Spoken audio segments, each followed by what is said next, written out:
Class में हम लोगों ने सिक्वेंशियल सर्किट्स का जो है वो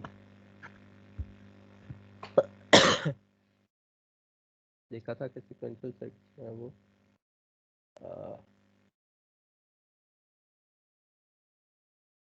क्या होते हैं सिक्वेंशियल सर्किट्स क्या होते हैं, और हम लोगों ने मेमोरी एलिमेंट किस तरह बनाना है। फिर हम लोग डी फ्लिप फ्लॉप देखा, 3 तरह के डी फ्लिप फ्लॉप देखे। हम लोगों ने सिंक्रोनस, एसिंक्रोनस और asynchronous reset with synchronous enable.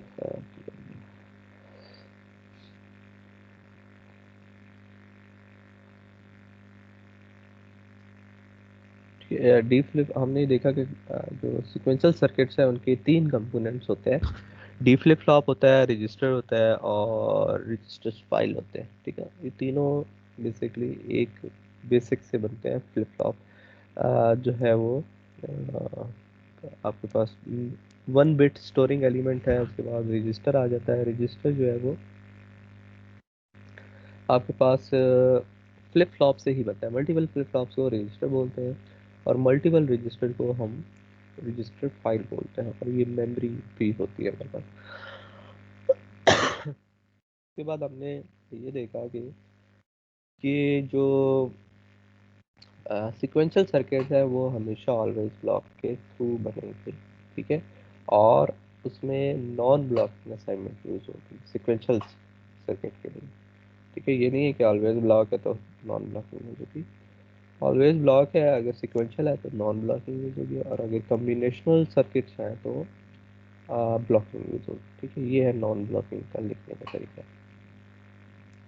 उसके बाद हमने ये 3 तरह के फ्लिप फ्लॉप देखे थे, एसिंक्रोनस रीसेट के साथ, सिंक्रोनस रीसेट के साथ, सिंक्रोनस इनेबल के साथ। ठीक है, ये 3 हमारे पास फ्लिप फ्लॉप थे।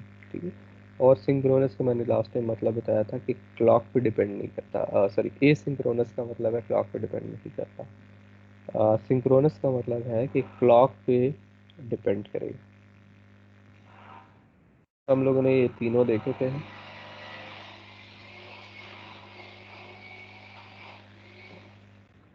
और पीछे शोर, थोड़ा काम हो रहा है तो शोर आएगा आप लोगों को।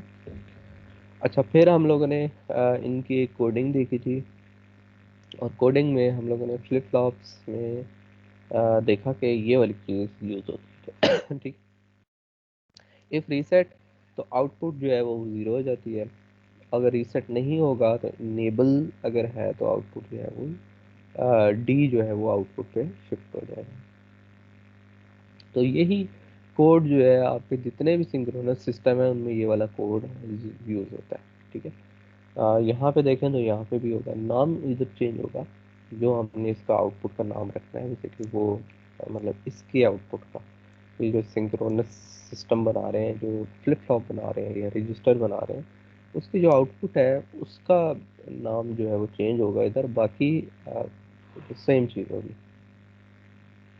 ठीक है, तो ये हमने ऑलवेज ब्लॉक देखा था कि फॉर फ्लिप फ्लॉप था, और ये ऑलवेज ब्लॉक जो है हमारे पास इसके लिए था कम्बिनेशनल सर्किट के लिए। ठीक है, अब होता क्या है सर्किट्स में, जो ये रेगुलर सीक्वेंशियल सर्किट्स होते हैं, इनमें हम क्या करते हैं, हम क्लॉक आने से पहले पहले या आर नेक्स्ट की वैल्यू जो है या जो है प्रिपेयर कर लेते हैं कि अगली क्या वैल्यू होनी चाहिए आर की। ठीक है, आर मीन्स कि ये जो आउटपुट आ रहा है उसकी अगली वैल्यू क्या होनी चाहिए वो हम यहाँ पे रख देते हैं। जैसे ही क्लॉक का पॉजिटिव आ जाता है ये उठा के और अगली वैल्यू शिफ्ट कर देता है। ठीक है, तो ये जो सर्किट है इसका काम है कि वैल्यू प्रिपेयर करना फॉर नेक्स्ट क्लॉक साइकिल, इसलिए इसका आर नेक्स्ट नाम दिया हुआ है। ठीक है, regular sequential circuit next stage क्या होनी चाहिए। ठीक है, तो ये वो कहते हैं जी ऑलवेज ब्लॉक एक लगा दिया, इसको ऑलवेज ब्लॉक में भी कर सकते थे, इसको हम जो है वो कम्बिनेशनल सर्किट में भी कर सकते थे। ठीक है, दोनों तरीक़ों से ये हो सकता है। सॉरी, ऑलवेज ब्लॉक में भी कर सकते थे, और इसको वो जो कंडीशनल ऑपरेटर है क्वेश्चन मार्क वाला, उससे भी हम ये कर सकते थे। ठीक है, तो यहाँ पे इसने क्या किया हुआ है, ऑलवेज ब्लॉक में किया हुआ है। ठीक है, स्टैटिक क्यों लगाया, क्योंकि ये तमाम इनपुट्स को इसमें रखना चाहते हैं। वैसे इनेबल को रख देते, नहीं इनेबल तो नहीं, बेसिकली डी और आर एच दोनों पर डिपेंड कर रहा है, तो डी को भी रखना पड़ेगा और आर एच को भी रखना पड़ेगा। तमाम इनपुट्स को इसने क्या कर दिया, इसके अंदर रख दिया। उसके बाद अगर इनेबल है तो डी की वैल्यू आर नेक्स्ट पे चली जाएगी, इनेबल नहीं है तो आर एच की वैल्यू आर नेक्स्ट पे चली जाएगी, आर एच मीन यही वाली वैल्यू आर नेक्स्ट पे चली जाएगी। तो ये इसमें मल्टीप्लेक्सर, हमने कहा था कि इफ एल्स से मल्टीप्लेक्सर बनता है, तो ये इफ एल्स लगाया हुआ है इस वजह से। उसके बाद ये ऑलवेज ब्लॉक लगाया फॉर आउटपुट, ठीक है, इसकी वैल्यू इसको देनी, ये हर टाइम देता रहेगा, ठीक है। जब ये करते हैं तो ऑलवेज ब्लॉक हर टाइम ही चलता रहता है हमारे पास। उसके बाद हमने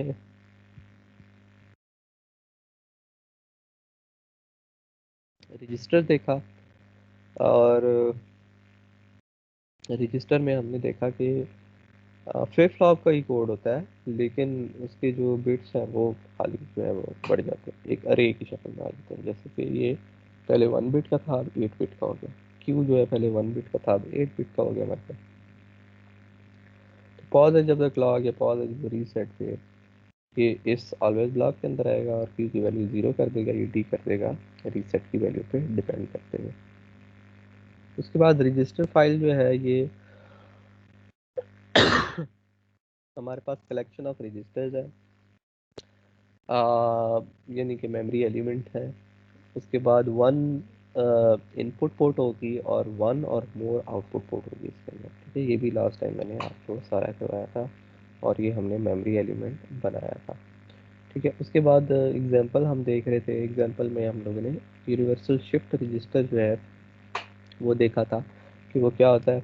सबसे पहले हमने फ्री रनिंग शिफ्ट रजिस्टर देखा। फ्री रनिंग शिफ्ट रजिस्टर का मतलब ये है कि वो चलता रहेगा, उसका कोई कंट्रोल नहीं है, ठीक है, उसने शिफ्ट करते रहना और ये एक ही जगह शिफ्ट कर रहा है और राइट शिफ्ट कर रहा है, ठीक है। जो भी वैल्यू आएगी वो इन करेगा और यहाँ से एक वैल्यू निकाल लेगा, बाकी वैल्यू इसको राइट शिफ्ट करना है। तो ये हम लोगों ने लास्ट टाइम देखा था, ठीक है। तो इसमें क्या हो रहा है कि ये स्टोरिंग एलिमेंट्स जो है वो आर एज है हमारे पास। आर एज की वैल्यू रीसेट पे 0 हो जाती है, अदर क्या होती है आर नेक्स्ट की वैल्यू जो भी होती है वो आर एज पे चली जाती है। अब ये आर नेक्स्ट क्या होगा, बेसिकली आर नेक्स्ट होता है इसकी शिफ्टिंग, ठीक है। तो एस इन आएगा ये वाला, और R reg N minus one से वन तक आएगा, ये जीरो वाला फॉर्म नहीं आएगा, बाकी ये यहाँ से यहाँ तक आएगा। तो टोटल मिला के 8 बिट हो जाएगा।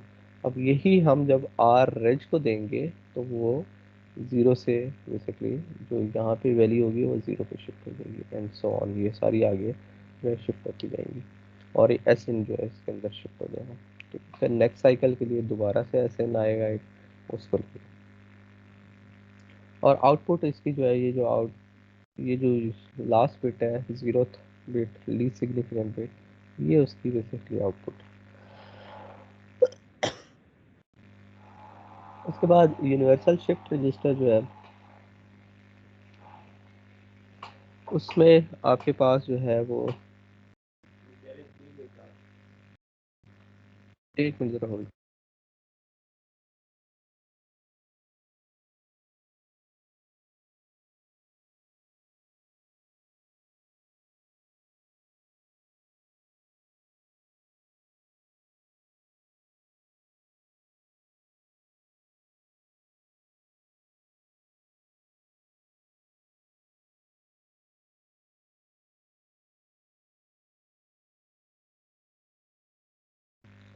सॉरी। तो हम लोग ये शिफ्ट रजिस्टर देख रहे थे, अब यूनिवर्सल शिफ्ट रजिस्टर आ गया। यूनिवर्सल शिफ्ट रजिस्टर में कुछ और ऑप्शंस भी हैं, जैसे कि हमारे पास आ, वही वाली वैल्यू हाल्ट करनी है, रोकनी है, वही वाली वैल्यू प्रीवियस वैल्यू अपडेट करनी है, या हम लेफ़्ट शिफ्ट करेंगे या हम राइट शिफ्ट करेंगे या एक नई वैल्यू लोड करवाएंगे। तो ये जो है वो प्रीवियस वैल्यू आर एच की जो वैल्यू है वो आर नेक्स्ट में चली जाएगी, ठीक है। तो ये आर एच की जो वैल्यू है वो दोबारा से आर नेक्स्ट में आएगी, वही वैल्यू इसको मिल जाएगी। पॉजिटिव है जब क्लास पे वही वाली वैल्यू आर एच की दोबारा मिल जाएगी। तो वही वाली वैल्यू अपनी प्रीवियस वैल्यू ही अपडेट कर रहा है। उसके बाद ये राइट शिफ्ट लेफ्ट शिफ्ट है। लेफ्ट शिफ्ट में आपके पास यहाँ से इधर से एक बिट निकलेगी, ठीक है, इसीलिए n-2 किया हुआ है, ठीक है।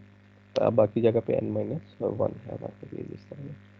n-2 से 0 जा रहा है, d जो है वो 0 है हमारे पास, ठीक है। d0 का मतलब ये है कि ये जो हमने 8 बिट का लिया था, इसकी वैल्यू जो है वो यहाँ पे शिफ्ट हो मतलब उसकी 0th एलिमेंट जो है इसके साथ आ रहा है।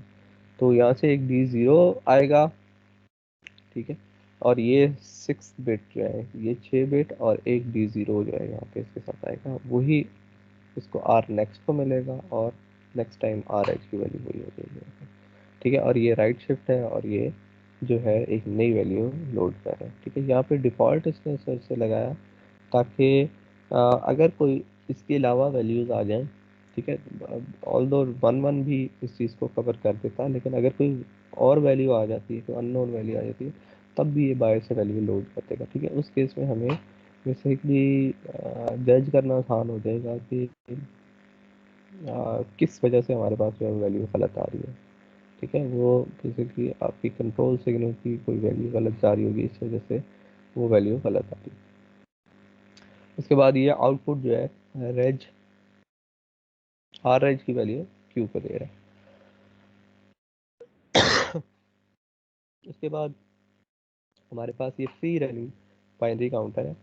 फ्री रनिंग बाइनरी काउंटर वो काउंटर होता है जिसमें आपके पास जो है वो +1 करता जा रहा है, ठीक है, और कोई कंट्रोल नहीं है हमारे पास। वो जो भी वैल्यू आएगी उसको +1 करता रहेगा, ठीक है। इसका कोड देख लेते हैं। इसको पैरामीटराइज किया हुआ है n=8, ठीक। इनके 8 बिट का बाय डिफ़ॉल्ट ये फ्री रनिंग काउंटर है।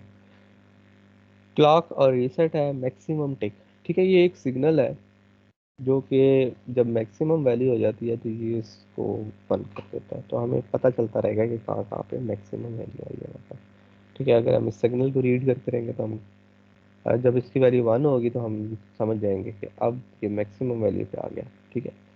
क्योंकि कोई कंट्रोल नहीं है, चलता रहेगा, फिर मैक्सिमम वैल्यू आएगी, फिर मैक्सिमम वैल्यू आएगी, ठीक है, जब ये अपनी काउंटिंग पूरी कर चुका हो। इसका देखते हैं कि मैकेनिज्म किस तरह बनाया है। उसके बाद है आउटपुट वायर जो कि क्यू है n-1 से लेके 0 तक 8 बिट का एक आउटपुट है हमारे पास, ठीक है, ये वाला। और ये वही वाली वैल्यू है जो प्लस करके वैल्यू आएगी, ये उसी को बेसिकली आउटपुट पे भी शो करवा देगा। उसके बाद आर रेज लिया हुआ है और आर नेक्स्ट लिया हुआ है। अब यहाँ पे गौर करने वाली बात ये है कि आर रेज को इसने रेज टाइप लिया हुआ है और आर नेक्स्ट को इसने वाई टाइप लिया हुआ है, ठीक है। पीछे हम करते आ रहे थे, वहाँ पे हमने दोनों को आर रेज लिया हुआ था, सर दोनों का रेज लिया था, ये भी रेज था, आर रेज और आर नेक्स्ट दोनों भी थे, ठीक है। वो क्यों किया? क्योंकि आर नेक्स्ट को ऑलवेज ब्लॉक के बाहर जो है हम लोग वैल्यू असाइन कर रहे हैं और आर रेज को हम ऑलवेज ब्लॉक के अंदर कर रहे हैं, ठीक है। तो ये हमारे पास एक ऑलवेज ब्लॉक है, forward clock, forward reset. Reset होता है तो आर एज की वैल्यू 0 हो जाती है, अदरवाइज आर रेज की वैल्यू आर नेक्स्ट की जो भी वैल्यू है वो असाइन कर वो ले लेता है, ठीक है। और यहाँ पे ऑलवेज ब्लॉक ख़त्म हो गया हमारे पास एल्स पे। ये जो बाकी चीज़ें लिखी हुई है ये ऑलवेज ब्लॉक के बाहर है असाइन। तो ये देखें आर नेक्स्ट को जो इसने यूज़ किया हुआ ऑलवेज ब्लॉक के बाहर असाइन के थ्रू यूज़ किया हुआ, इसीलिए इसको बाहर रखा। तो R next equal to R reg +1। तो आर एज की जो भी वैल्यू होगी प्रीवियसली उसमें +1 कर दें, आर एक्स कर दें, ठीक है। फिर पॉजिटिव एज जब क्लॉक आएगा तो वो वैल्यू आर एच को दोबारा मिल जाएगी। लेट्स सपोज आर एच की इनिशियली वैल्यू क्या थी, 0 थी, 0 में +1 करेगा, आर नेक्स्ट को दे देगा। अच्छा, आर एच की वैल्यू 0 है, +1 करेगा, आर नेक्स्ट को दे देगा, आर नेक्स्ट में 1 है, positive edge of the clock पे ये 1 आर एच को मिल जाएगा, ठीक। फिर क्या करेंगे, आर एच की वैल्यू होगी 1, 1 में 1 प्लस करेगा, आर नेक्स्ट को दे देगा। फिर positive edge of the clock पे ये वाली वैल्यू जो 2 है आर एच को मिल जाएगी।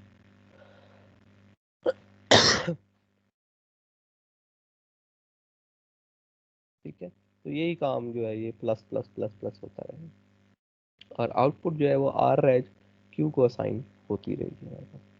ठीक है, तो ये हमारे पास आर एज है, आर एज में +1 करेगा, आर नेक्स्ट हो जाएगा, positive edge of the clock पे फिर वही आर एज हो जाएगा। ठीक है, फिर यही काम होता रहेगा, यही काम होता रहेगा। तो ये जो ये यहाँ तक कोड है और ये क्यू जो है ये बेसिकली आर एज जो है यही आपका क्यू है। ठीक है, R edge equal to Q कर दिया। अच्छा, अब क्या करना है, हमने ये चीज़ जो है वो बनानी है कि जब मैक्सिमम वैल्यू हो जाए तो आउटपुट जो है वो एम टेक वो 1 हो जाए, अदरवाइज एम टेक की वैल्यू 0 रहे। ठीक है, तो इसके लिए इसने कोड लिखा है M tick equal to R raise equal equal 2 की पावर n-1। ठीक है, 2 की पावर n मीन्स कि 2 की पावर 8 जो है 256 - 1, यानी कि वैल्यू आए 255। 255 होता है ये 8 वंस। ठीक है, या इधर डायरेक्टली 255 भी लिख सकते थे या बाइनरी में हम ये भी बता सकते थे 1 1 1 1 1 1। ठीक है, तो ये इसने एक जेनेरिक कर दिया क्योंकि यहाँ पे इसने बिट्स जो है वो चेंज हो सकती हैं कि हम इंस्टेंशिएट करते हुए उसकी बिट्स जो है वो कम कर दें या ज़्यादा कर दें। अगर कम ज़्यादा करेंगे तो फिर ये नंबर भी चेंज होगा। ठीक है, तो जितनी बिट्स हैं उतनी वन आने चाहिए हमारे पास। तो आर रेंज की वैल्यू जो है वो अगर ऑल वन होंगे तो आउटपुट पे क्या आएगा, 1 आएगा, अदरवाइज आउटपुट पे 0 आएगा। ठीक है, तो यही यहाँ पे भी कह रहा है कि ऑल वन होंगे तो ये या 1 देगा या 0 देगा। ठीक है, ऑल वन के इक्वल इक्वल ये 1 देगा या 0 देगा। 1 कब देगा, जब ये दोनों चीज़ें इक्वल हो जाएंगी। ठीक है, 1 1 1 1 1 इक्वल टू ये जो आर एच की वैल्यू आ जाएगी। तो आ क्या है, अब क्या आएगा, आंसर आएगा 0 या 1। 0 या 1 पे, यहाँ 0 आया तो आउटपुट पे 0 आ जाएगा, 1 आया तो आउटपुट पे 1 आ जाएगा। और ये बेसिकली सर्किट है। इसमें किसी को कुछ चीज़ समझ ना आ रही हो, कुछ चीज़ मसला कर रही हो तो पूछ लो पहले। आप लोग सवाल बहुत कम पूछते हैं। समझ आ गया सर। ओके, ठीक है। उसके बाद ये सर्किट में रीसेट ऑफ क्लॉक है जो कि हमारे पास इनपुट सिग्नल है। ठीक है, उसके बाद ये वो बता रहा है कि पहले वैल्यू 0 0 होगी हमारे पास, फिर क्या होगी वैल्यू 1 हो जाएगी जब +1 करेगा। ठीक है, आर एच की ये बेसिकली 1 प्लस की है। उसके बाद यूनिवर्सल बाइनरी काउंटर आ गया। पहले था free running universal binary counter या फ्री रनिंग बाइनरी काउंटर जैसा बोलते हैं। यूनिवर्सल बाइनरी काउंटर जो है ये इसमें आपके पास लेवरेज होती है कि आप अप काउंट करें या डाउन काउंट करें या एक नई वैल्यू दें, उससे फिर अप या डाउन काउंट करें। ठीक है, एक वैल्यू भी लोड करवा सकते हैं। तो ये हमारे पास जो है वो या पॉज कर सकते हैं। ठीक है, इट कैन काउंट अप और डाउन, पॉज कर सकता है and load with specific value और बी सिंक्रोनसली क्लियर्ड। सिंक्रोनसली क्लियर्ड का मतलब क्या है कि रीसेट पे क्लियर हो गया। सॉरी, एक क्लियर का बटन है जो कि क्लॉक पे डिपेंड कर रहा होगा। ठीक है, ये रीसेट के अलावा है। ठीक है, और ये क्यों लगाते हैं वो मैं थोड़ी देर तक आपको जब कोड बता रहा हूँ तब आपको मैं समझाऊंगा कि क्लियर क्यों लगाया जब रीसेट है हमारे पास। तो पैरामीटर जो है n = 8 है हमारे पास। इनपुट वायर जो है वो हमने क्लॉक दी, रीसेट दिया, एक सिंक्रोनस क्लियर का नाम दे दिया। ठीक है, ये जो क्लियर है ये इसका नाम दे दिया। लोड है, इनेबल है और अप है हमारे पास।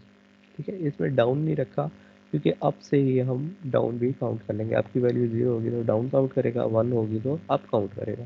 ठीक है, तो एक ही सिग्नल से हम लोग अप और डाउन जो है वो डिसाइड करेंगे।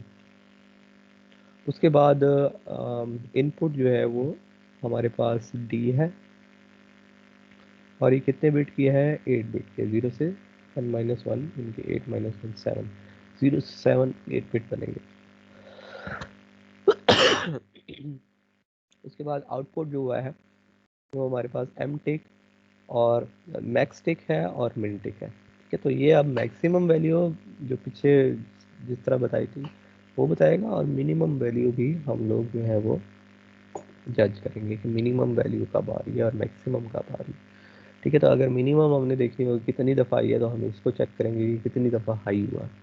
ठीक है, और मैक्सिमम वैल्यू को चेक करने के लिए कितनी दफ़ा सर हमारे इसमें आई है तो हम मैक्स टिक को चेक करेंगे, और ये आउटपुट है। उसके बाद इन दोनों को रेज रखा है, R next R R raise, ये वही कोड है, दोबारा इसको मैं नहीं बता रहा। ये आ गया हमारे पास वो जिसे हम कहते हैं जी combinational logic, next state logic कि अगली स्टेट क्या होनी चाहिए, वो वाली लॉजिक जो है इस ऑलवेज ब्लॉक में। तो इस ऑलवेज ब्लॉक का एक और चीज़ नोट करेंगे कि बिगिन एंड नहीं है, हालांकि स्टेटमेंट बहुत ज़्यादा है। तो इफ एल्स को वो एक ही स्टेटमेंट समझता है। ठीक है, अगर इसके अंदर कोई और होती कि मैं किसी चीज़ को वैल्यू साइन कर रहा था तो फिर बिगिन एंड के लगाना जरूरी था, लेकिन अगर एक इफ एल्स वगैरह है तो ये एक स्टेटमेंट है। ठीक है, इफ एल्स को हम एक लाइन में लिखें तो इफ होता है, फिर एल्स इफ होता है, फिर एल्स इफ होगा, फिर एल्स इफ हो, फिर एल्स होगा, और उसके दरमियान तो ये एक वन लाइनर बेसिकली स्टेटमेंट होती है हमारे पास इफ एल्स। ठीक है, अगर एक इफ एल्स इस तरह लगा रहे हैं, अगर मैं फिर नीचे इफ एल्स कोई और लगा रहा हूँ तो फिर वो अगली लाइन हो जाएगी हमारे पास, इसलिए यहाँ पे बिगिन एंड नहीं लगा रहा। ठीक है, हम मोस्टली जो है बिगिन एंड लगाते हैं ताकि अगर कोई चीज़ डालनी पड़ जाए तो फिर से बिगिन एंड ना लगाते हैं। खैर, उसके बाद सबसे पहले इसने कहा इफ सिंक्रोनस क्लियर हो तो आर नेक्स्ट की वैल्यू क्या हो जाएगी, 0। ठीक है, ये अब वो क्लियर इसने लगाया और सबसे हाई प्रायोरिटी इस क्लियर की रखी है। ठीक है, उसके बाद कहते हैं कि अगर लोड 1 हो जाए, अगर क्लियर 0 है तो फिर ये किसको चेक करेगा, लोड को चेक करेगा। अगर लोड 1 हो जाए तो डी की वैल्यू आर नेक्स्ट को दे देगा। ठीक है, उसके बाद अगर लोड 0 है, 1 नहीं है, तो ये चेक करेगा इनेबल एंड अप को। इनेबल एंड अप दोनों 1 होंगे तो ये अप क्या करेगा, +1 कर देगा जो भी आर एच की वैल्यू होगी। और अगर enable and complement of up होगा या आपकी वैल्यू 0 होगी तो ये क्या करेगा, डाउन काउंट करेगा, माइनस कर देगा वैल्यू।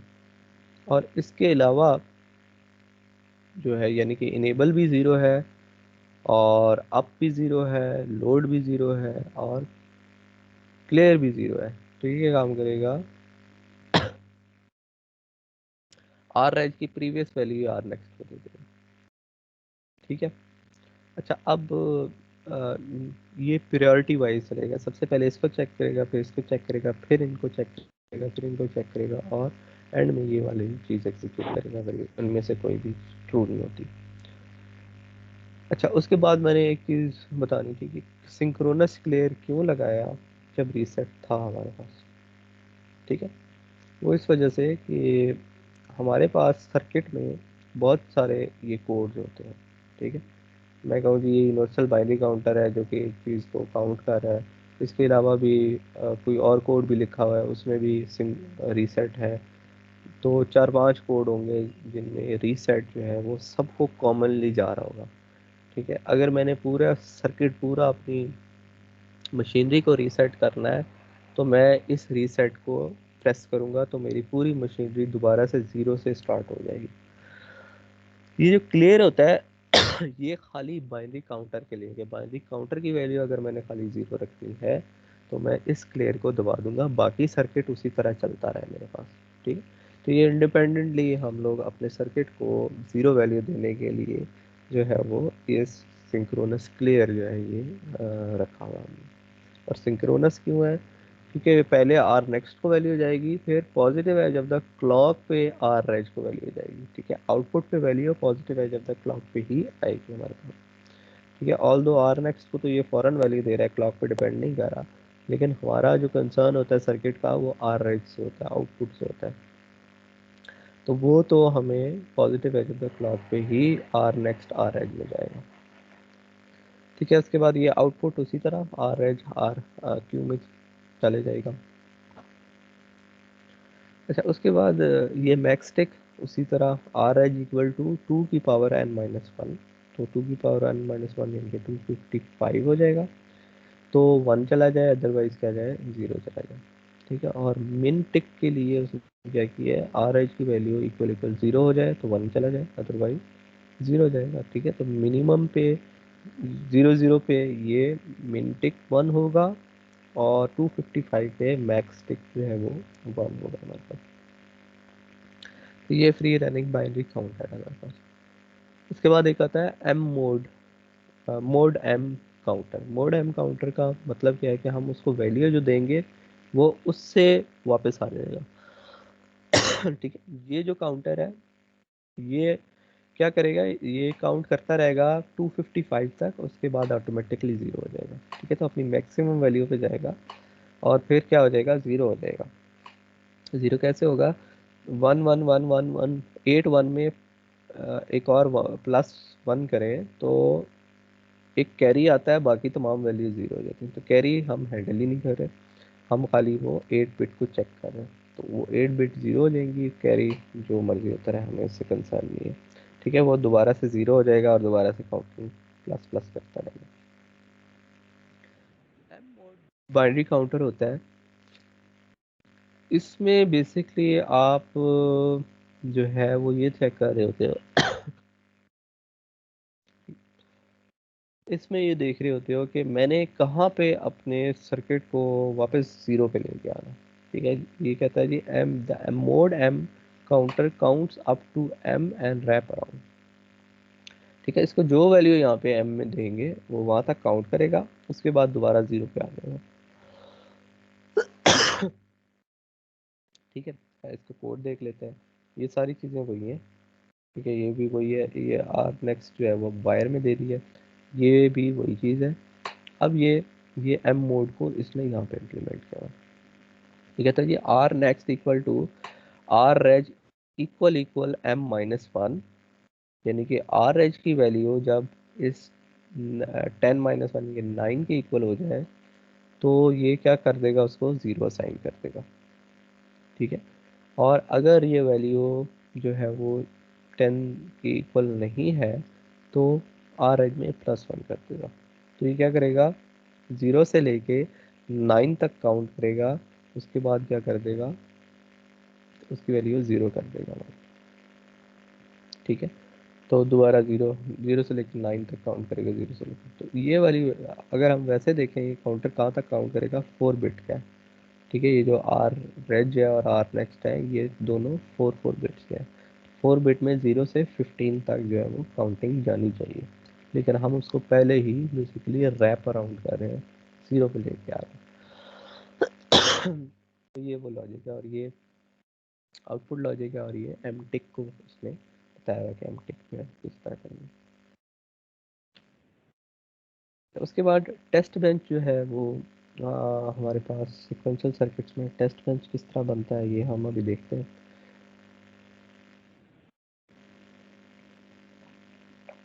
पिछले से क्या फ़र्क है हमारे पास इस टेस्ट बेंच में, या सिग्नल्स में क्या फ़र्क आया, तो हमने एक क्लॉक का सिग्नल जो है वो देखा कि वो ऐड किया। पहले जो है वो क्लॉक का सिग्नल नहीं होता था। ठीक है। तो अब उस क्लॉक के सिग्नल को भी हमने हैंडल करना है। We need to add clock signal simulation and other signals. ठीक है। तो ये हमने बाकी सिग्नल्स को भी ऐड करना है। तो सबसे पहले हम कहते हैं जी टाइम स्केल आता है। ठीक है। टाइम स्केल क्या होगा, ये ये क्या चीज़ें होती हैं ये मैं अब बाद में बताऊंगा। ये चीज़ जो है ये यूनिट्स होते हैं उसके, कि वो जो हम #10 #100 लिखते हैं नीचे, वो इससे मल्टीप्लाई होते हैं। ठीक है। तो उतना डिले बन रहा होता है। ठीक है। ये क्या चीज़ होती है ये मैं आगे चल के आपको बताऊंगा कि क्या है। उसके बाद मॉड्यूल का नाम रखा है इसने, जो टेस्ट बेंच है बेसिकली बिन कन्वर्टर टीबी। ठीक है। ये बिन कन्वर्टर मीन्स बाइनरी सॉरी बिन काउंटर टीबी है, बाइनरी काउंटर टेस्ट बेंच इसका नाम। उसके बाद इसने एक लोकल पैरामीटर रखा टी इक्वल टू 20। ये क्यों रखा, ये क्लॉक के लिए रखा। आगे हम देखते हैं कि किस तरह इसको मैनेज कर रहा है। उसके बाद हमने बोला था कि टेस्ट बेंच में जितने भी इनपुट्स होंगे वो तमाम रेज होंगे, और जितनी भी आउटपुट्स होंगी वो वायर होंगी। ठीक है, तो ये क्लॉक आ गया, रीसेट आ गया, synchronous clear, load, enable, up. ये वो बाइनरी काउंटर जो हमने ये पीछे बनाया था, ये इसका इसका जो है ये टेस्ट बेंच बनाया। ठीक है, तो टेस्ट बेंच ऑल दो Xilinx में ऑटोमेटिकली बन जाता है, लेकिन आप लोगों को जो है वो टेस्ट बेंच का पता होना चाहिए कि क्या चीज़ किस चीज़ को रिप्रेजेंट कर रही है। ठीक है, अगर आप लोगों ने लैब में भी ऑटोमेटिकली टेस्ट बेंच बनाया होगा तो वो क्या करता है, वो ये सारी चीज़ें खुद से बना देता है। ठीक है, और नीचे ऑलवेज ब्लॉक तक बना देता है। ऑलवेज ब्लॉक, इनिशियल ब्लॉक जो है वो आपने फिर उसमें वैल्यूज़ देनी होती है। ठीक है, ये बताने का मकसद ये है कि Xilinx एक पुराना सॉफ्टवेयर हो गया। ठीक है, थोड़ा पुराना हो गया। अब Xilinx ISC जो है वो आना बंद हो गया। अब एक नया सॉफ्टवेयर आता है विवाडो के नाम से, जो कि हाई डिवाइसेस या लेटेस्ट डिवाइसेस को सपोर्ट करता है। जो पिछली डिवाइसेस होती हैं उनको सपोर्ट नहीं कर रहा। जैसे कि आप लोग जो लैब में यूज़ कर रहे हो वो कर रहे हो स्पार्टन 3 की किट। स्पार्टन 3 जो है वो विवाडो कंपैटिबल नहीं है। ठीक है, इसीलिए Xilinx पे मजबूरन हमें जो है वो करवाना पड़ रहा है, वरना आप लोगों को विवाडो ही करवाया जाता। तो उसके लिए हमें नई किट्स जो है वो खरीदनी पड़ रही है। ऑर्डर तो दिया हुआ है, पता नहीं कब आती है। तब तक हम लोग जो है वो Xilinx करवाए ISC जो है Xilinx ISC। विवाडो भी Xilinx वालों का ही है, लेकिन वो एक हाई एंड सॉफ्टवेयर। अच्छा, दोनों में फ़र्क इंटरफेसिंग का है, और कुछ विवाडो में नई चीज़ें आई हुई हैं वो है हमारे पास। बाकी जो आप कोडिंग कर रहे हो ये इसी तरह होगी। आ, आ, अच्छा, विवाडो में ऑटोमेटिकली टेस्ट बेंच नहीं बनता। ठीक है, विवाडो में अगर टेस्ट बेंच बनाना होगा हमें, तो हमें जो है वो एक ब्लैंक फाइल मिलेगी, टेस्ट बेंच की ब्लैंक फाइल बनाएंगे। उसमें ये सारी चीज़ें हमने खुद से लिखनी होगी।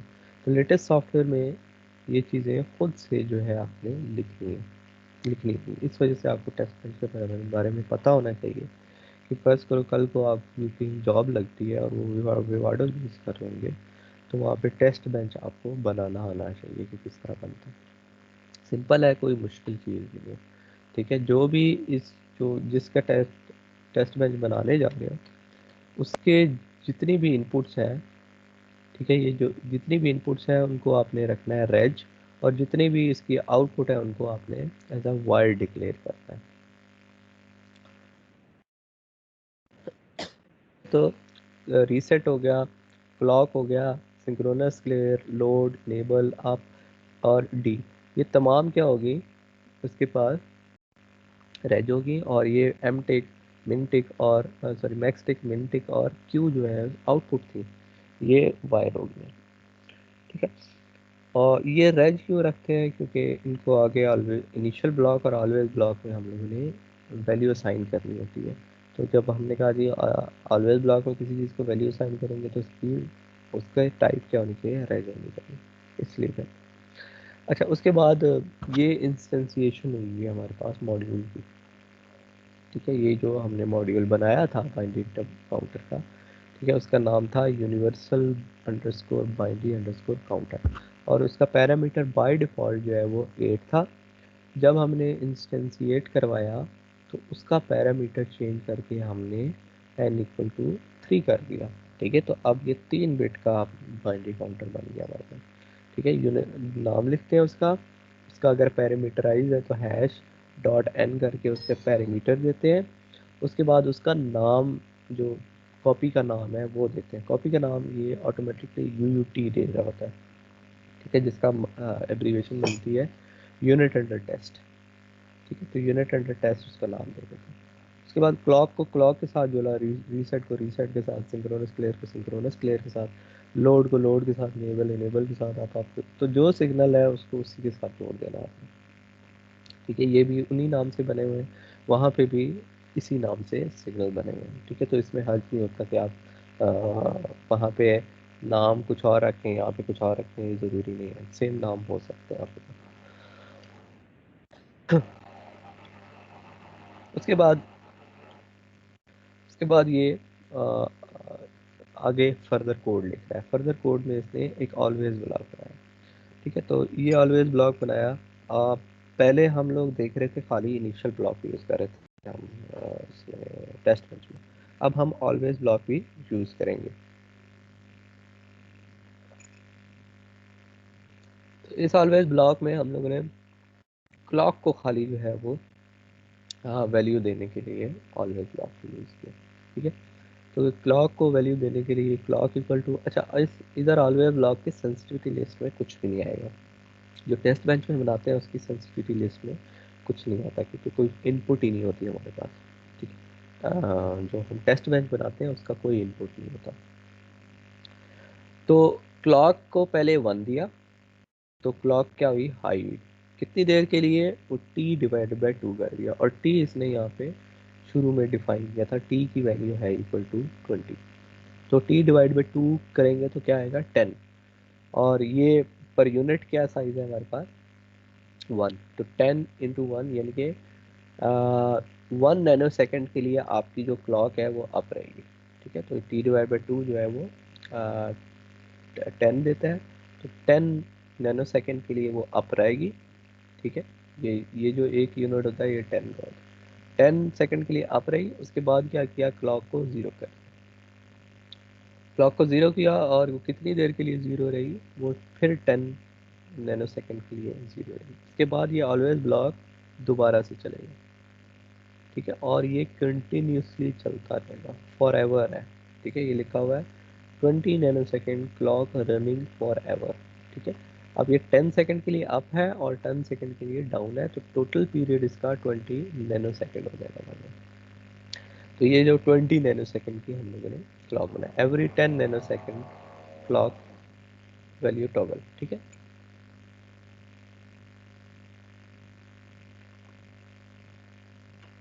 ठीक है यहाँ तक, सॉरी। अच्छा, तो यहाँ तक समझ आ गई सबको। Yes sir. Yes sir, clear है। ओके जी, फिर हम इनिशियल ब्लॉक में वैल्यूज़ देंगे। ठीक है, तो आप multiple always block, multiple initial block अपने टेस्ट बेंच में लगा सकते हो, टेस्ट बेंच में भी लगा सकते हो, और जो मॉड्यूल वैसे बनाएंगे उनमें भी आप ये चीज़ें लगा सकते हो। तो यहाँ पे इसने एक और इनिशियल ब्लॉक लगाया, एक इनिशियल ब्लॉक लगाया जो कि रीसेट खाली करेगा। ठीक है, इनिशियली रीसेट करेगा, तो रीसेट इक्वल टू 1 किया, फिर कुछ देर के बाद 20 नैनो सेकेंड के बाद रीसेट को 0 कर दिया उसने। तो यहाँ पे हमारे पास रीसेट जो है वो 10 nano second, sorry 10 nano second के लिए अप रहा, और फिर रीसेट क्या हो गया, 0 हो गया हमारा। ये क्या करेगा, ये हमारे सर्किट को, अच्छा अब जो भी आप सर्किट बना रहे होते हैं इनिशियली उसको रीसेट, सिंक्रोनस सर्किट की जो बात करें, उसके लिए उसको रीसेट करना ज़रूरी होता है। ठीक है, क्यों ज़रूरी होता है, क्योंकि इनिशियली उसको कोई ना कोई वैल्यू चाहिए होती है। अगर हम रीसेट नहीं करते तो वो बेसिकली उसको कोई वैल्यू नहीं मिल रही होती, तो वो एक रेड लाइन आपको शो कर रहा होता है। तो हमेशा सर्किट को इनिशियली वैल्यू, जो डिफ़ॉल्ट वैल्यू होती है वो प्रोवाइड करनी होती है, उसके लिए आपको रीसेट करना पड़ता है अपने सर्किट को। ठीक है, जो आपका, अगर पीसी भी मैं कहूँ, अगर मैंने पीसी चलाना हो तो हम वो बटन दबाते हैं, पावर वाला, वो पावर वाला बटन इनिशियली सारी चीज़ों को वैल्यू दे रहा है, इनिशियली रीसेट कर रहा होता है। ठीक है, रीसेट करने के बाद वो वापस ज़ीरो पे आ जाता है अपनी वैल्यू पे। तो आपके पास हर चीज़ को जो है उसकी इनिशियल वैल्यू मिल जाती है। ठीक है, रैम सिवाय जो है प्रोग्राम काउंटर कह सकते हैं, जहाँ से वो लास्ट टाइम छोड़ के गया था, बाकी तमाम वैल्यूज़ को वो ज़ीरो से स्टार्ट कर रहा होता है। उसके बाद हमारे पास सिमुलेशंस हम देखते हैं कि सिमुलेशंस किस तरह चल रही हैं हमारी इस टेस्ट बेंच में। तो इस टेस्ट बेंच में हमारे पास जो है वो एक और इनिशियल ब्लॉक लगाया और उसमें तमाम वैल्यूज़ की। तो अब ये देख रहे हैं कि हमने हर चीज़ को अलग-अलग इनिशियल ब्लॉक में रख दिया, मोस्टली क्लॉक और रीसेट को हम सॉरी अलग अलग रखते हैं। क्लॉक ऑलवेज ब्लॉक में लगती है क्योंकि हम ये कंटिन्यूसली चलते रहने क्लॉक। और रीसेट जो है वो अलहदा एक इनिशियल ब्लॉक, उसको यहाँ पे भी रख सकते हैं रीसेट को, लेकिन हम मिक्स नहीं करना चाहते, हम अलग अलग रख रहे हैं। ठीक है, यहाँ पे भी अगर रीसेट को वैल्यू कर देंगे कोई हर्ज नहीं होगा, लेकिन एक गलती नहीं करनी है आपने कि इधर भी रीसेट कर रहे हो और यहाँ पे जो पिछला इनिशियल ब्लॉक बनाया है उसमें भी रीसेट कर रहे हो, ये नहीं करना आपने। ठीक है, दो ब्लॉक्स में सेम वेरिएबल को वैल्यू नहीं असाइन कर सकते, ये जो मैंने आपको बताया था एक रूल। ठीक है, तो रीसेट अगर इधर लगाया है तो किसी और ब्लॉक में रीसेट को आपने नहीं यूज़ करना, फिर इधर ही वैल्यू देनी है उसकी।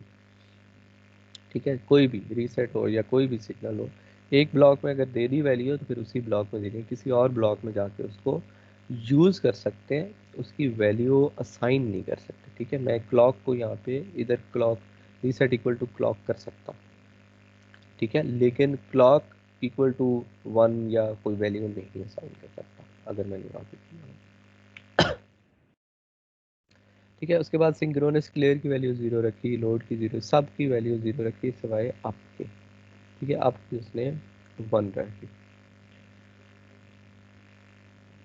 ठीक है, तो सिंक्रोनस क्लियर लोड हो गया, इनेबल हो गया, अप की वैल्यू 1 रखी for up count and D की वैल्यू उसने 0 0 0 रखी, 3 0। ठीक है, 3 बिट का है तो 0 रखी। डी क्या था, कोई इनिशियली वैल्यू लोड करवानी है तो वो है, तो अभी वैल्यू लोड ही नहीं करवा रहे तो उसकी वैल्यू रखें या ना रखें कोई फर्क नहीं पड़ता।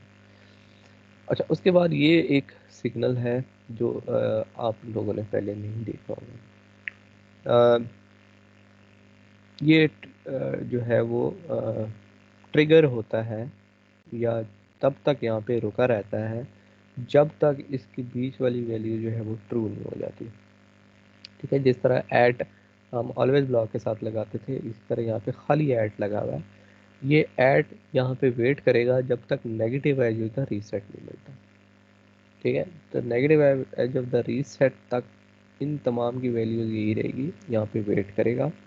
उसके बाद फिर एक और लगा हुआ है हमारे पास ये वेट, इधर क्या करेगा, negative edge of the clock को चेक करेगा। तो जब तक रीसेट नहीं मिलता और फिर negative edge of the clock नहीं मिलता तब तक यहीं पे रहेगा। ठीक है, और जब मिल गया ये दोनों चीज़ें, पहले ये मिल गई फिर ये मिल गई, उसके बाद ये आएगा लोड करेगा, लोड की वैल्यू 1 कर देगा। ठीक है, तो अगर ये सिग्नल देखें तो यहाँ पे हमारे पास ये क्लॉक चल रही है। ठीक है, और ये कंटिन्यूसली चलती जा रही है। ये हमारे पास जो है वो रीसेट है। ठीक है, और रीसेट जो है वो हमने पीछे बता दिया था कि 10 मिलो सेकेंड के बाद जो है वो ज़ीरो हो जाता है। ठीक है, तो यहाँ पे 10 नैनो सेकेंड हमारे पास पूरे हो जाते हैं। उसके बाद सिंक्रोनस क्लियर जो इनिशियली वैल्यू है उसकी ज़ीरो है, लोड की ज़ीरो है, तो सिंक्रोनस क्लियर ज़ीरो है यहाँ पे, लोड यहाँ पे ज़ीरो है, इनेबल ज़ीरो है, और अप की वैल्यू 1 है। ठीक, ये जो आपको शेडेड थोड़ा बहुत नज़र आ रहा है ये वैल्यू 1 है। और डी की हमने क्या वैल्यू दी, 0 0 0। ठीक है, तो डी की वैल्यू 0 0 0। अब ये वैल्यूज़, ये वाली वैल्यूज़ जो है ये कब तक यही रहेंगी, जब तक हमारे पास negative edge of the reset नहीं आता यहाँ पे, और फिर हमारे पास negative edge of the clock नहीं आता, और negative edge of the clock यहाँ पे आया। तो अब जो चीज़ें आगे मैं लिखी होंगी वो यहाँ पे आके चेंज होंगी। ठीक है, इस जगह पे, ये यहाँ पे। ठीक है, तो ये यहाँ तक जो है ये negative edge of the clock है ये। ठीक है, ये, और अगली चीज़ देखिए, negative edge, sorry negative edge of reset है यहाँ पे, और negative edge of the clock हमने देख लिया था, वो यहाँ पे आती है। यहाँ पे आके हमने क्या कहा जी, लोड की वैल्यू 1 हो जाए। ये यहाँ पे देखें लोड की वैल्यू क्या हो रही है, 1 हो रही है, और डी की वैल्यू क्या हो जाए, 0 1 1, तो डी की वैल्यू 0 1 1 होती है। ठीक है, तो ये सिग्नल चेंज हुआ। अब हमारे पास जो है वो आउटपुट भी ज़ाहिर है चेंज होनी चाहिए। आउटपुट हमने कहा जी चेंज होगी,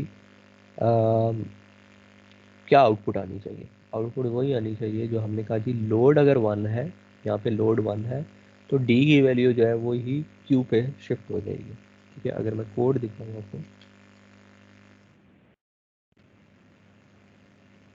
तो ये लोड अगर 1 है तो डी की वैल्यू आर नेक्स्ट पे जाएगी और positive edge of the clock पे आर राइट चली जाएगी।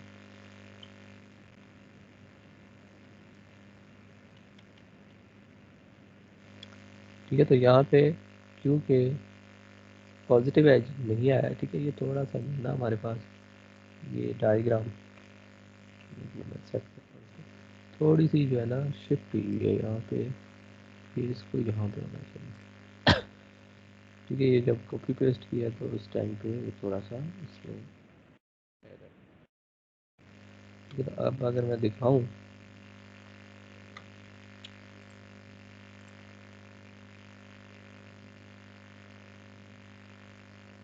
तो ये जो ये वाइट लाइन है बेसिकली ये इसके साथ मैच करनी चाहिए थी। अच्छा, अब डी की वैल्यू तो हमारे पास इस positive edge of the clock, इस negative edge of the clock पे हमने ये कर दी, लेकिन आउटपुट पे कब आएगी, जब तक positive edge of the clock नहीं मिलता। Positive edge of the clock यहाँ पे आया था, तो डी पे वैल्यू यहाँ पे शिफ्ट होगी। ठीक है, लोड की वैल्यू 1 होनी चाहिए और positive edge of the clock पे आउटपुट पे शिफ्ट होगी। तो ये अगर आप देखें तो यहाँ पे ये positive edge of the clock इधर आया हमारे पास। ठीक है, positive edge of the clock पे आउटपुट पे वैल्यू जाएगी जो कि 0 1 1 है। उसके बाद फिर ये करे, इसने कहा जी repeat 2 time at negative edge of the clock. इसके बाद जो है लोड होने के बाद वो 2 दफ़ा negative edge of the reset देखेगा। ठीक है, तो इसके बाद दो दफ़ा negative edge of the clock देखना। ठीक है, तो एक negative edge of the clock ये आ गया, ये रेड, अगर आप नोट करें ये रेड, और दूसरा जो है वो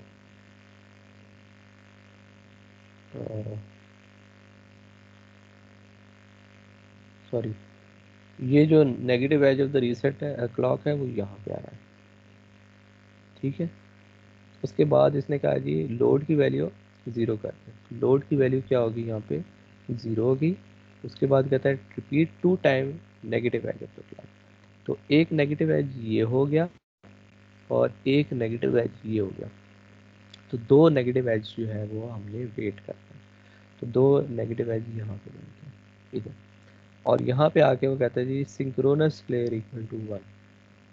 तो सिंक्रोनस क्लियर ये रहा, इसकी वैल्यू क्या हो जाएगी, 1 हो जाएगी। सिंक्रोनस क्लियर को 1 करने के बाद लोड 0 हो गया, तो अब लोड तो हो नहीं रहा। सिंक्रोनस क्लियर की सबसे ज़्यादा वैसे प्रायोरिटी है, ठीक है, लोड 1 भी होता तब भी उसे क्लियर कर देना था। अच्छा, ये सिंक्रोनस क्लियर मैंने कहा था जी पॉजिटिव है जो क्लॉक पे आउटपुट पे शिफ्ट होगा, अदरवाइज वैल्यू हमारे पास वही रहेगी। इसके बाद ये जो positive edge of the clock है, इस पे हमारे पास ये जो वाइट लाइन है, इस पे हमारे पास क्या हो गया जी, आउटपुट 0 हो गया। तो आउटपुट यहाँ पे 0 हो गया। उसके बाद ये सिग्नल आया हमारे पास, ठीक है, ये वहाँ तक आ चुके हैं। सिंक्रोनस क्लियर की वैल्यू क्या कर दी, 0 कर दी। तो यहाँ पे सिंक्रोनस क्लियर ये इधर, सिंक्रोनस क्लियर क्या हो गया, 0 हो गया वहाँ पे। Sorry, negative edge of the clock पे जाएगा। ठीक है, इसने देखना है negative edge of the clock आए, negative edge of the clock यहाँ पे आया इसके बाद, और यहाँ पे सिंक्रोनस क्लियर की वैल्यू उसने क्या कर दी, 0 कर दी, ये 0 होगी। हाँ, ये 0 हो गया। उसके बाद ये भी काम करना है, इनेबल को 1 करना है, अप को भी 1 करना है। तो ये इनेबल 1 हो गया यहाँ पे, और अप किधर है, अप ऑलरेडी 1 ही चल रहा था हमारे पास। ठीक है, यहाँ पे और अप जो है वो 1 ही चल रहा था, पीछे से ही 1 आ रहा है। ये करेगा। उसके बाद कह रहा है repeat 10 time negative edge of the clock. तो अब जो negative edge of the clock है ये 10 दफ़ा रिपीट होगा। ठीक है, तो ये क्या, इसके बाद तो एक ये नेगेटिव एज है, एक ये नेगेटिव एज है, एक ये नेगेटिव एज है। ठीक है, 1 2 3 4 5 6 7 8 9 और 10 यहाँ पे कहीं, ठीक है। ये यहाँ पे 10 नेगेटिव है जब तक क्लॉक हमारे पास कंप्लीट होता है। यहाँ तक जो है हमारे पास हमने कुछ चेंज नहीं करना। आउटपुट पे देखें तो चेंज आ रही है। वो क्यों आ रही है? क्योंकि हमने इनेबल को 1 किया हुआ है। इनेबल 1 हो और अप 1 हो तो वो अप काउंट करता है। तो वो देखें तो 0 0 0 से 0 0 1 हो गई, फिर 0 1 0 हो गई, फिर 0 1 1 हो गई, 1 0 0 1 0 1, ठीक है। तो ये 0 बनता है, ये 1 बनता है, 2 3 4 5 6 7, ठीक है। 7 के बाद फिर 0 हो जाएगा क्योंकि उसकी मैक्सिमम कैपेसिटी ही 7 बिट, 7 तक काउंट कर, फिर 0 फिर 1, ठीक है। तो ये चल रहा है। यहाँ पे आके वो कहता है जी क्या करना है, यहाँ पे आके इनेबल को 0 कर दें। तो इनेबल जैसे ही 0 हुआ तो आपकी देखें काउंटिंग रुक गई है यहाँ पे, ठीक है। यहाँ पे इनेबल क्या हो गया, 0 हो गया। जैसे ही इनेबल 0 हुआ काउंटिंग रुक गई, क्योंकि हमने कहा कि इनेबल जब तक 1 नहीं होगा, इनेबल 0 होगा अगर, तो पुरानी वैल्यू जो है वो ही रिपीट करना। तो ये पुरानी वैल्यू ही रिपीट कर रहा है, ठीक है। उसके बाद उसने कहा जी repeat 2 time negative edge of the clock. तो यहाँ से आगे हम 2 नेगेटिव एज, एक नेगेटिव एज ये हो गया, एक नेगेटिव एज ये हो गया। तो ये 2 नेगेटिव एज के बाद इनेबल को फिर से 1 कर दें।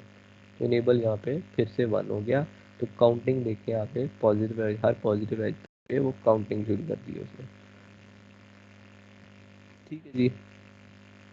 उसके बाद कहते हैं जी repeat 2 time negative edge of the clock. आगे इससे 2 टाइम एक, 2 टाइम नेगेटिव एज रिपीट करें और अब की वैल्यू क्या करते हैं, 0 कर दें। तो अब की वैल्यू यहाँ पे 0 हो गई। अब की वैल्यू जैसे ही 0 हुई तो अब क्या करना है, repeat 10 negative edge, 10 negative edge तक आपने कुछ नहीं करना। तो अब की वैल्यू 0 हो तो क्या करता है, वो डाउन काउंट करता है। तो यहाँ पे देखें, हाँ, इस पॉजिटिव एज पे ये कम हो गई है, ये कम हो गई है, ये 1 हो गई है और ये 0 हो गई है। फिर मैक्सिमम पे गई, फिर कम हुई, कम हुई, कम हुई, कम हुई, कम हुई, और ये 10 time negative edge of the clock पे रिपीट करना है, ठीक है। तो 1 2 3 4 5 6 7 8 9 10 यहाँ तक,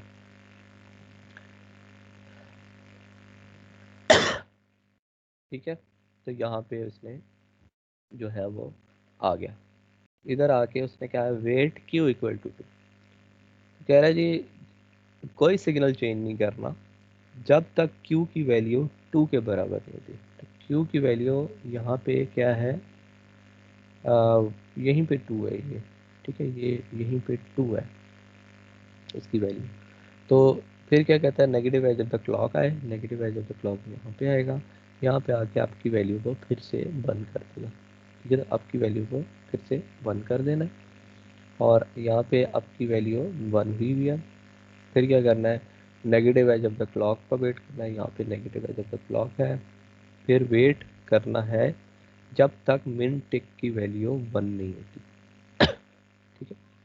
तो अब यहाँ पे आप देखें कि मिन टिक कहाँ पे 1 हो रहा है, ये मिन टिक सिग्नल है, ये यहाँ पे आके आपके पास 1 हो रहा है। मिन टिक कब होता था, जब वैल्यू हमारी 0 हो जाती थी। तो ये यहाँ तक आएगा, इधर तक आएगा और उसके बाद फिर negative edge of the clock देखेगा, ये negative edge of the clock आ गया और अब की वैल्यू 0 कर दें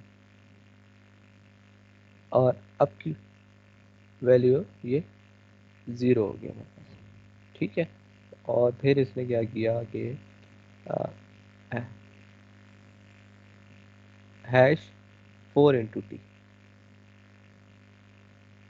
तो ये टी की वैल्यू हमने क्या रखी थी, 20, 20 × 4 क्या हो गया, 80। तो 80 नैनो सेकंड तक जो है वो यहाँ पे वेट करेगा, ठीक है। ये वेट होता है बेसिकली। तो ये हर ब्लॉक जो है हमने कहा जी ये 10 नैनो सेकंड का है। तो ये ऐसे 8 ब्लॉक जो है वो, ठीक है। 1 ब्लॉक 2 हो गया, 3 हो गया, 4 हो गया, 5 हो गया, 6 हो गया, 7 हो गया, 8 हो गया। तो ये इसके बाद यहाँ तक रहेगा। उसके बाद फिर क्या कर देना है इसने, इनेबल को ज़ीरो कर देना है, ठीक है। ये इनेबल को क्या कह रहा है यहाँ पे, ज़ीरो कह रहा है। और फिर इसमें 4 × t, अच्छा ये 4 × t नहीं है, यहाँ पे कुछ चेंज है, 24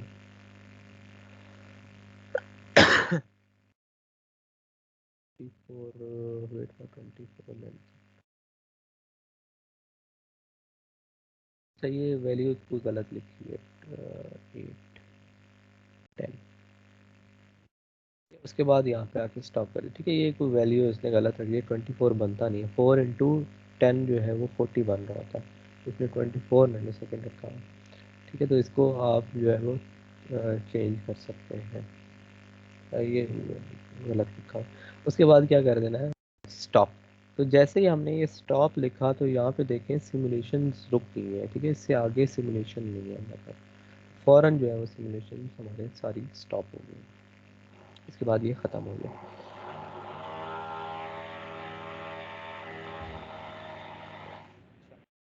उसके बाद ये हमारे पास टेस्ट बेंच जो है यहाँ पे आके ख़त्म हो जाता है। ये उसी को उसमें कोड और उसको लिखा हुआ है, इसको भी मैं एक दफ़ा बता देता हूँ कि ये क्या है।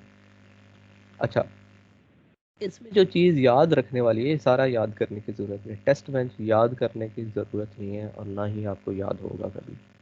इसमें जो चीज़ देखने वाली है या याद रखने वाली है वो ये सिग्नल्स हैं कि आपको पता होना चाहिए कि negative edge of the reset, यानी कि ये जब मैं चीज़ देता हूँ ऐट, तो इसका मतलब क्या है, ठीक है। या ये मैं सर्किट में अगर देना चाहूँ तो मैं किस तरह दूंगा, मैंने रुकना है जब तक क्लॉक का नेगेटिव एज नहीं आता, तब तक मैंने कोई आगे सिमुलेशन चलती रहेगी आपके पास, ठीक है। लेकिन आगे जो वैल्यू चेंज करनी है ये वाली, वो आप इसके बाद करेंगे, ठीक है। ये इसका बताने का ये मकसद नहीं है, मतलब ये नहीं है लिखने का मतलब कि सिमुलेशन यहाँ पे रुकेगी, सिमुलेशन चलती रहेगी, वो वेट करेगी रीसेट जब तक 1 नहीं होता, ठीक है। ये सिमुलेशन चलती रह रही है, जब तक रीसेट इधर नहीं आता तब तक अगली चीज़ एग्जीक्यूट नहीं होगी हमारे पास। क्लॉक को फिर देखेगा, फिर लोड को 1 करेगा और डी को 1 करेगा, ठीक है। अच्छा, तो आपने याद क्या रखना है, ये नेगेटिव एज द रीसेट, ये एट, और ये क्या चीज़ होती है, ये क्या कर रही होती है हमारे पास, ठीक है।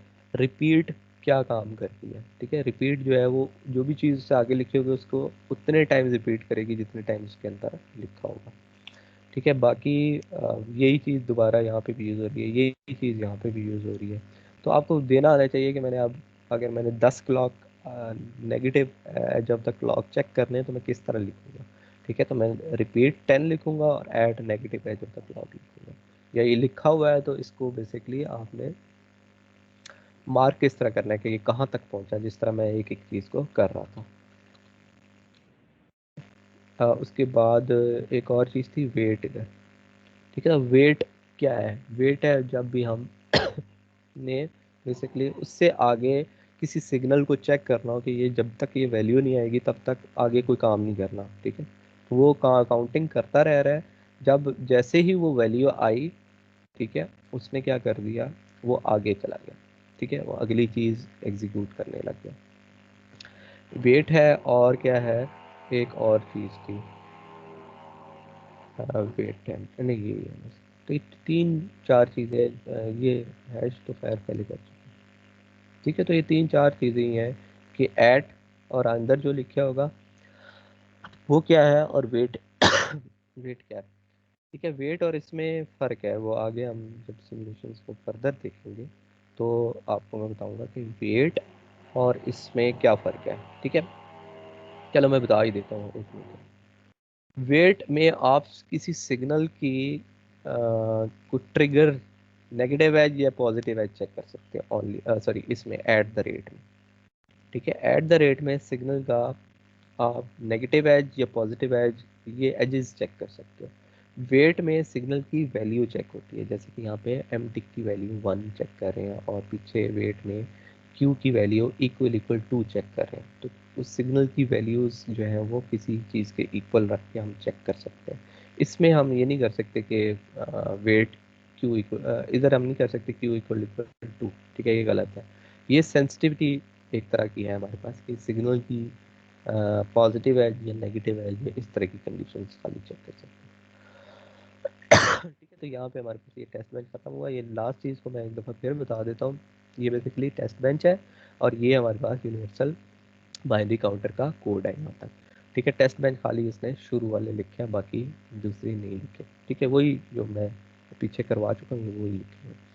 ठीक है, अब इसकी ये वाली चीज़ें हम लोग कैसे लिखते हैं। ठीक है, इसमें कुछ चीज़ें उसने ऐड की हैं। बाय डिफ़ॉल्ट जो आप Xilinx से बनाओगे उसमें ये वाली चीज़ नहीं होगी, लोकल पैरामीटर नहीं होंगे, और ये वाला उसने डिफ़ॉल्ट वाला लिखा हो, ये नहीं होगा।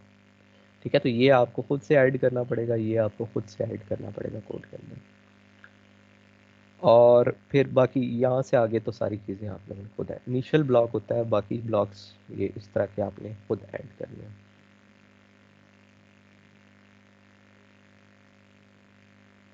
तो इसमें अब जो है वो, अब बताने का मकसद ये है कि जितनी इसकी इनपुट्स हैं, क्लॉक है, रीसेट है, ये सारी चीज़ें हैं, ये रेड यूज़ होंगी, और इसकी जो आउटपुट्स हैं वो वायर डिक्लेयर होंगी। ठीक है, और इसका जो नाम है यूनिवर्सल बाइनरी काउंटर, वो आप ये इस तरह लिखा हुआ है। उसके बाद पैरामीटर देना तो पैरामीटर, अदरवाइज ये चीज़ भी नहीं आएगी हमारे पास। ठीक है, पैरामीटर चेंज करना है। ठीक है, उसके बाद उसका नाम UUT, आप अपनी मर्ज़ी से कोई नाम रख सकते हैं इसका। ठीक है, मैं टेस्ट बैंक रख सकता हूँ, मैं TB, कोई भी नाम रख सकते हैं। उसके बाद हर इनपुट को आपने इसके ये जो सिग्नल डिक्लेयर किए हुए हैं इसके साथ आप कनेक्ट करोगे, जैसे कि क्लॉक और क्लॉक के साथ एंड सो ऑन। ठीक है, तो सारे सिग्नल जो इनपुट आउटपुट सारे सिग्नल कनेक्ट करने हैं, अदरवाइज आपके पास एरर तो शायद ना आए, लेकिन वो सिमुलेशन में अनकनेक्टेड सिग्नल होगा एक आपके पास। ठीक है, उसके बाद ये ऑलवेज ब्लॉक और इनिशियल ब्लॉक तो आपको आप पता ही, ऑलवेज ब्लॉक हमेशा रन करता रहता है, इनिशियल एक टाइम इनिशियली रन करेगा। तो रीसेट की वैल्यू शुरू में हमने 1 दी, फिर 0 ही रही हमारे पास पूरे सर्किट में। फिर जहाँ पे 1 देनी है, हम उसका टाइम कैलकुलेट करके यहाँ पे दे सकते हैं कि मैंने 40 नैनो सेकंड के बाद, या 90 या 100 या 200 नैनो सेकंड के बाद मैंने रीसेट को फिर से 1 कर देना। तो यहाँ पे मैं हैश 200 लिखूँगा, तो वो 200 नैनो सेकंड के बाद फिर मैं रीसेट की वैल्यू 1 कर सकता हूँ। तो हम कैलकुलेट करके डाल सकते हैं। ठीक है, तो यहाँ पे हमारा ये टेस्ट बेंच जो है वो खत्म होता है, और ये स्लाइड सेट भी खत्म हो गया। किसी को कोई चीज़ पूछनी है?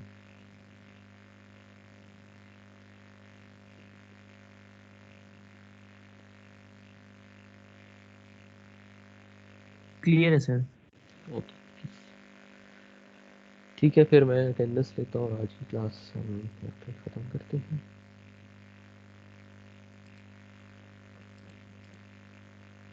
क्योंकि अटेंडेंस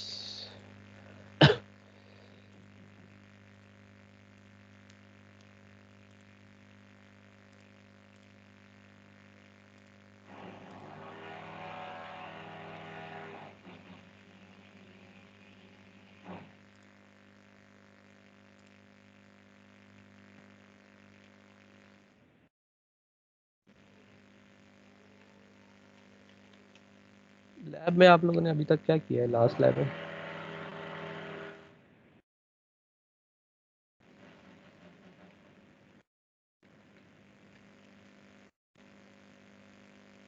हाँ जी, लैब में क्या किया है?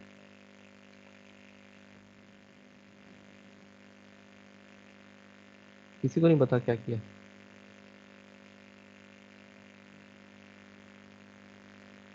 अच्छा जी, मोहम्मद ताहा,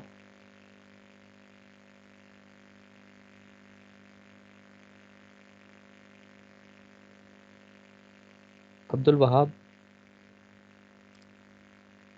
दिन सर। असद, इधर गया सर जी, वो भी मीटिंग में है। फरजीन। अस्सलाम वालेकुम सर, मेरी आवाज आ रही है? जी जी, आ रही है। सर मैं पहले भी बोल रहा था जब आप लैब को पूछे थे, सर शायद पता नहीं आवाज नहीं आ रही है। वो म्यूट हुआ होगा, आप आ रही है। वो मैं आपको बता रहा था कि हमने वो बिहेवियरल मॉडल सीखा था लास्ट लैब में, इन ठीक है, वेरीलॉग। यानी कि लैब में अभी पीछे ही हैं आप, कोर्स में जी सर। आगे जा रहे हैं। ठीक है, चलो सही है। अच्छा, उसके बाद Farzeen. Present sir. Hamad, present sir. Hasnain,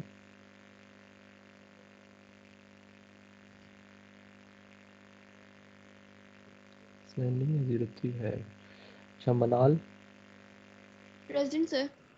Mohammad Awais,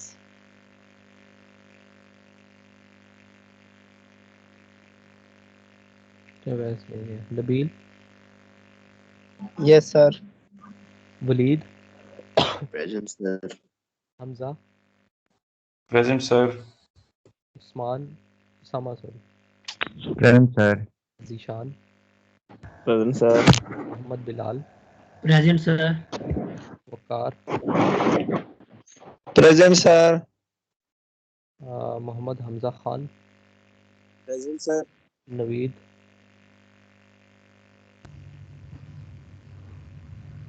Naveed,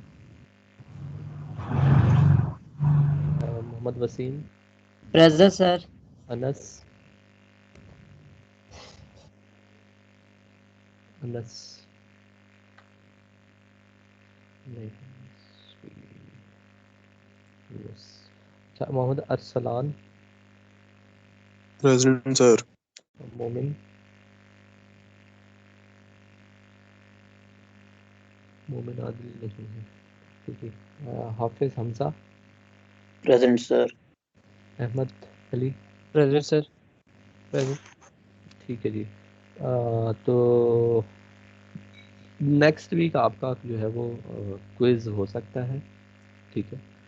और क्विज़ जो है वो मोस्टली आपको को कोड दिया जाएगा, उसमें आपने या सर्किट बनाना होगा या उसका टेस्ट बेंच की वैल्यूज़ बतानी होगी, ठीक है। टेस्ट बेंच बनाना हो यानी कि वेव फॉर्म बनानी होगी टेस्ट बेंच की, तो ये चीज़ें आपको आनी चाहिए। ऑनलाइन क्विज़ होगा, टाइम कम होगा लेकिन क्विज़ मुश्किल ना होगा। तो नेक्स्ट वीक जो है वो प्रिपेयर रहिएगा इस चीज़ के, ठीक है जी। ओके सर, इंशाल्लाह। ठीक है, तो कोड गिवन होगा, आपने जो है वो उसका टेस्ट बैग या उसका सर्किट बनाना है, ठीक है। अल्लाह हाफिज़। ओके सर, अल्लाह हाफिज सर। अल्लाह हाफिज़ सर।